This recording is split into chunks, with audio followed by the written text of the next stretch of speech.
السلام عليكم ورحمة الله وبركاته. نحمده ونصلي على رسوله الكريم. أما بعد، أعوذ بالله من الشيطان الرجيم. بسم الله الرحمن الرحيم. إن أشد الناس عذابا يوم القيامة المتصبرون. معزز سامعین کرام، اساتذہ کرام، آج کے اس مختصر سا لمحے میں میرے لیے جو عنوان منتخب کیا گیا وہ ہے جہنم کا سب سے خطرناک عذاب۔ وقت نہیں ہے ورنہ ہماری تقریر تقریباً گھنٹے آدھے گھنٹے ادھر ہوتا ہی نہیں، لیکن وقت کے دور کے تقاضوں کو دیکھتے ہوئے ہمیں چلنا ہوگا اور ان میں سے کچھ تو بولنا۔ اللہ تبارک و تعالی ہم تمام مسلمانوں کو سننے سے زیادہ عمل کرنے کی توفیق عطا فرمائے، آمین۔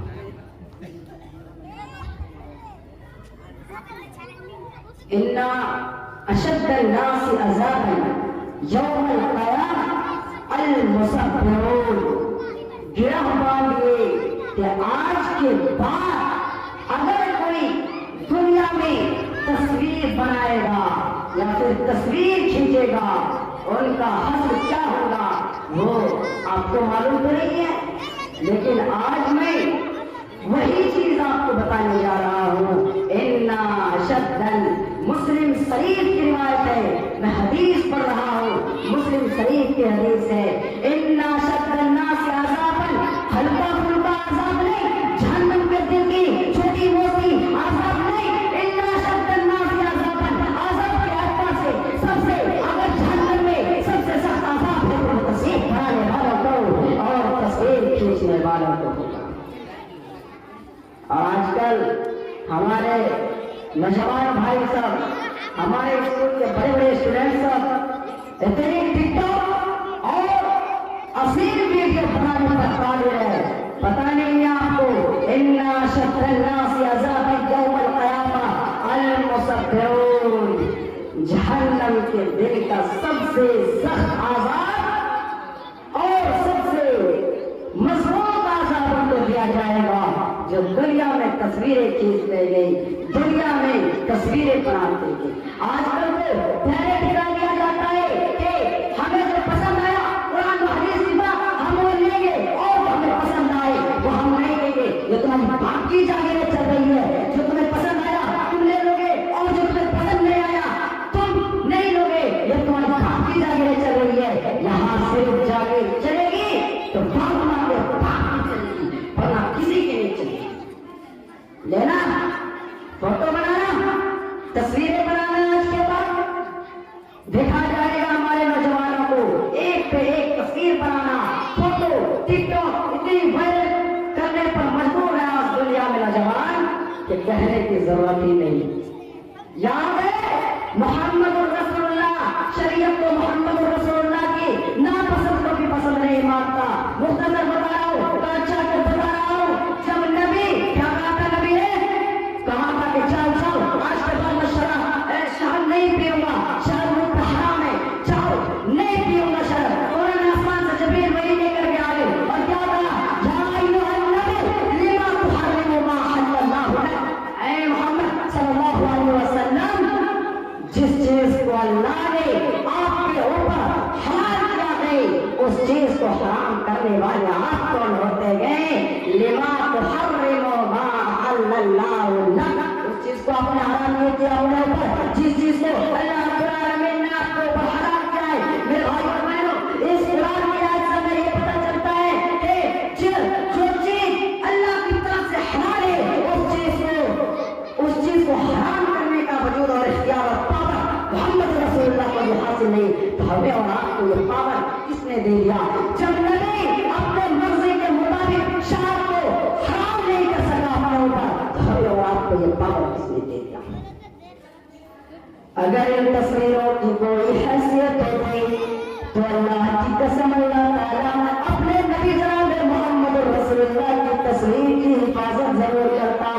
لیکن دیکھ لو دنیا میں آج عیسائی بھی موجود ہے، عیسائیوں کے پاس عیسائی کی تصویر موجود ہے، یہودیوں کے پاس موسیٰ کی تصویر موجود ہے، یہودیوں کے پاس داؤد علیہ السلام کی تصویر موجود ہے، ابراہیم کو ماننے والوں کے پاس ابراہیم کی تصویریں موجود ہے، سب نے ہندو بھائیوں کے پاس کرشن جی کی، رام چندر جی کی، شنکر جی کی، گنیش جی کی تصویریں موجود ہے۔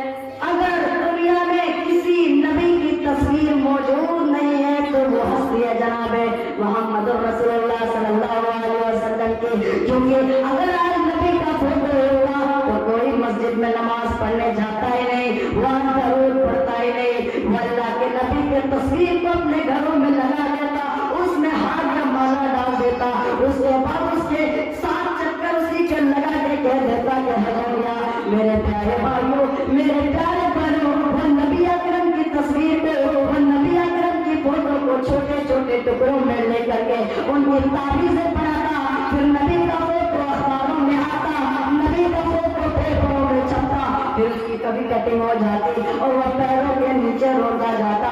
اللہ رب العالمین کو اپنے نبی کی رسوائیوں پہ عزتی گوارا نہ تھی، اس لیے اللہ رب العالمین نے نبی کی کوئی فوٹو دنیا میں موجود نہیں چھوڑی ہے، نبی کا کوئی فوٹو باقی نہیں چھوڑا، بلکہ نبی کے زبان سے یہ کلمہ دیا، اِنَّا أَشَدَّ النَّاسِ عَذَابًا يَوْمَ الْقِيَامَةِ الْمُصَبِّرُونَ۔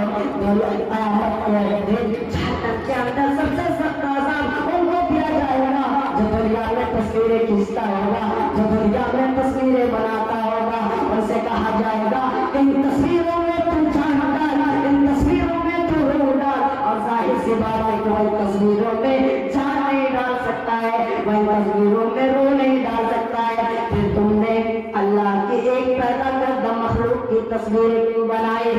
جب تم نے جان ڈالنے کی وجود اور پاور نہیں تھی تو تم نے کیوں اے شادیوں میں دلہا اور دلہن کی فوٹو کھینچنے والوں، اے شادیوں میں ان کو اکٹھا کر کے ان کی تصویریں بنانے والوں، اے میاں اور بیوی کی تصویر کو اپنے کمروں میں لگانے والوں، تیار ہو جاؤ، اِنَّا أَشَدَّ النَّاسِ عَذَابًا يَوْمَ الْقِيَامَةِ الْمُصَبِّرُونَ۔ قیامت کے دن جہنم کے اندر سب سے سخت عذاب ان کو دیا جائے گا جو دنیا میں تصویریں کھینچتے ہیں، دنیا میں تصویریں بناتے گئے، اور سب سے سخت عذاب جہنم کے دن، قیامت کے دن کا سب سے سخت عذاب ان کی دنوں میں بھی جہنم میں سے نہا، قیامت کے دن جہنم کھینچ کر لائی جائے گی، جہنم کے اندر سے پیزارے لگانے پڑی ہوں گی، اور جب جہنم کو کھینچ کر لایا جائے گا جہنم چیخ رہی ہوگی، وہاں سننے کے لیے جو پنڈالیں سجائی گئی ہے، حدیث سننے کے لیے آئے ہو تو سنو،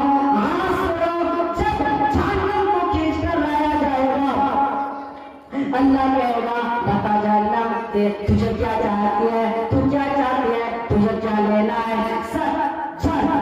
چیخے گی اور کہے گی اُکِرْتُ بِسَلَاسٍ، اللہ میرے اندر 3 گنہگاروں کو تو میرے اندر ڈال۔ اللہ کہے گا بتا جہنم وہ 3 گنہگار کون ہے اور میں کس کو ڈالوں؟ سب سے پہلے وہ نام لیں گے، اے اللہ ماں باپ کے ستانے والوں کو، ماں باپ کے رلانے والوں کو تو میرے اندر میرے پیٹ میں سب سے پہلے ڈال۔ دنیا میں جو اپنے ماں باپ کو ستایا کرتے تھے، ماں باپ کے ساتھ ظلم کرتے تھے، ماں باپ کو نظر انداز کرتے تھے، ماں باپ کو خون کے آنسو بہاتے تھے، ماں باپ کو ان کو وصیت پر تکلیفیں دیتے، ان کو تو میرے اندر سب سے پہلے ڈال، اور ماں باپ کو ان نافرمانوں کو جہنم کے اندر ڈال دیا جائے گا۔ پھر جہنم چیخے جو کہے گی اے اللہ شیخ ظالم، اللہ جو برا آدمی دنیا میں زنا کیا کرتا تھا، جو برا لوگ دنیا میں زنا کیا کرتا تھا، بڑھاپے کے دہلیز پر پہنچ کر کے وہ لڑکیوں کے جسموں کے ساتھ کھیلا کرتا تھا، نوجوان سے ایک بار غلطی ہو جاتی ہے، وہ جوانی کا نشہ ہے، حالانکہ وہ بھی اپنے حساب کتاب کے پاس جہنم میں جائیں گے، وہ اپنے حساب کتاب کے پاس جہنم میں جائیں گے، لیکن جہنم جسے مانگ رہی ہے وہ کہہ رہی ہے کہ برا آدمی جو دنیا میں زنا کیا کرتا تھا، جو بزرگ آدمی دنیا میں زنا کیا کرتا تھا، جبکہ اس عمر میں چاپت کی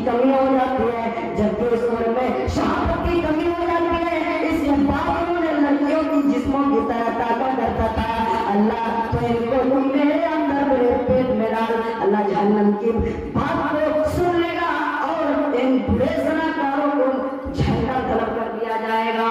پھر جہنم چیخے گی اور کہے گی اللہ ایک مخلوق اور رہ گئی ہے, اس کو تو میرے اندر ڈال. اللہ کہے گا بتا جہنم وہ کون مخلوق ہے اور میں کسے ڈالوں. المصبرون. جہنم چیخ کے تصویر بنانے والوں کو, تصویر کھینچنے والوں کو, فوٹو بنانے والوں, فوٹو کھینچنے والوں کو تو میرے اندر جہنم میں میرے پیٹ میں ڈال دے. جہنم پوچھے گی, جہنم اللہ سے فریادیں کرے گی اور جہنم مطالبہ کرے گی. اللہ جہنم کی فریاد کو پورا کرے گا اور ان تینوں کو جہنم کے اندر داخل کر دیا جائے گا. ایک کسی چیز کی مجبوری ہوتی ہے, آدھار کارڈ بنائیے آپ نے, اس میں آپ کا فوٹو لگ رہا ہے, آپ دے سکتے ہیں, ظاہر سی بات ہے.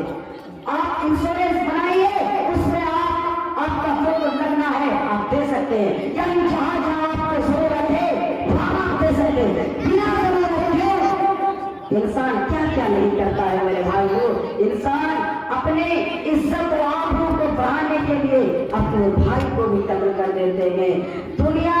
دنیا کے پیچھے اتنی مشغول ہے, اسی لیے تو حضرت علی نے کہا تھا دنیا, بخاری شریف کی الفاظ ہے, دنیا مدبرۃ وارتعدت الآخرۃ مقبلۃ ولکل واحدۃ منہما بطون کونوا من ابناء الآخرہ ولا تکونوا من ابناء الدنیا. میرے بھائیو سنتے جاؤ, حضرت علی نے کیا کہا تھا, ارتعدت الدنیا مدبرۃ. لوگوں جس دنیا کے پیچھے تم پڑے ہو, دنیا کے پیچھے تم پڑے ہو, یہ دنیا تمہیں پیٹ دکھا رہی ہے. وارتعدت الآخرۃ مقبلۃ, اور آخرت تمہارا مقابلہ کر رہی ہے, سامنا کر رہی ہے. مثالیں لے لیجیے آپ, یہ ہمارے جو شیخ ہیں اس کی عمر لگ بھگ 40 سے بھی زیادہ ہے. مان لیجیے اللہ نے ان کی عمر 70 سال کی زندگی نے دی ہے, تو اب یعنی دنیا نے ہمارے شہر کو 40 سال کی زندگی پار کر دی ہے, بلکہ کتنے 30 سال. تو ہمارے شہر کو اب قریب ہو گئے, قیامت کے موت کے قریب ہو گئے. اگر شہر چاہے تو وہ تھوڑا ہوا دنیا مجھے پھر سے دنیا دے دے تو نہیں دے گی میرے بھائیوں. اسی لیے حضرت علی کیا کہتے ہیں, دنیا دنیا دنیا پھر دکھا رہی ہے, آخرت تمہارا سامنا کر رہی ہے. دنیا جیسے جیسے تمہیں چھوڑتی جا رہی ہے, آخرت ویسے ویسے تمہارے قریب آتی جا رہی ہے. اور ان دونوں میں سے ہر ایک کے بیٹے ہیں, ان دونوں میں سے ہر ایک کے بیٹے ہیں, آخرت کے بھی بیٹے ہیں اور دنیا کے بھی بیٹے ہیں. ان دونوں میں ہر ایک کے بیٹے ہیں, آخرت کے بھی بیٹے ہیں, دنیا کے بھی بیٹے ہیں. ان دونوں میں سے ہر ایک کے بیٹے ہیں, یعنی دنیا کے بھی بیٹے ہیں اور آخرت کے بھی بیٹے ہیں. آخرت کی اولاد بنو ولا تکونوا من ابناء الدنیا, دنیا کی اولاد بنو, دنیا کی اولاد مت بنو. یعنی دنیا میں دولت میں مت پھنسو, سونے اور چاندی کے پیچھے مت پڑو. یعنی آخرت کماؤ, ایک ایک نیکی کو غنیمت ڈالو, ایک ایک ثواب کے کام کو کرو, ایک ایک اچھا کام کو کرو. دنیا کے بیٹے مت بنو, آخرت کے بیٹے بنا کرو. سنو اس کے بعد علی کیا کہتے ہیں کہ دنیا کے بیٹے مت بنو, آخرت کی پرواہ کرو, وہاں کے بیٹے بنو. اس لیے کہ فَإِنَّ الْيَوْمَ عَمَلٌ وَلَا حِسَابٌ وَغَدًا حِسَابٌ وَلَا عَمَلٌ. اس لیے کہ آج دنیا میں عمل ہے, کوئی حساب نہیں. یعنی تم جوا کھیلو گے, تم سے کوئی حساب نہیں لیا جائے گا. تم تصویریں بناؤ گے, تم سے کوئی حساب نہیں لیا جائے گا. تم چوری کرو گے, زنا کرو گے, تم اچھے کام کرو گے, تم نماز پڑھو گے, روزہ رکھو گے, تم سے کوئی حساب نہیں ہوگا. لوگوں فَإِنَّ الْيَوْمَ عَمَلٌ وَلَا حِسَابٌ وَغَدًا حِسَابٌ وَلَا عَمَلٌ. اب یہ تمہیں سوچنا ہے, اس لیے کہ آج اس دنیا میں عمل ہے, حساب نہیں. یعنی تم جو کچھ بھی کرو گے تم سے حساب نہیں لیا جائے گا. اور قیامت کے دن حساب ہی حساب ہوگے. یعنی تمہیں عمل کروانے والا کوئی نہیں ہوگا. تمہیں وہاں نماز پڑھنے دی جائے گی, نہ روزہ رکھنے دیا جائے گا, نہ تمہیں زنا کرنے دی جائے گی. اب یہ تمہیں سوچنا ہے کہ آج عمل ہے، حساب نہیں، اور کل قیامت کے دن حساب ہے، کوئی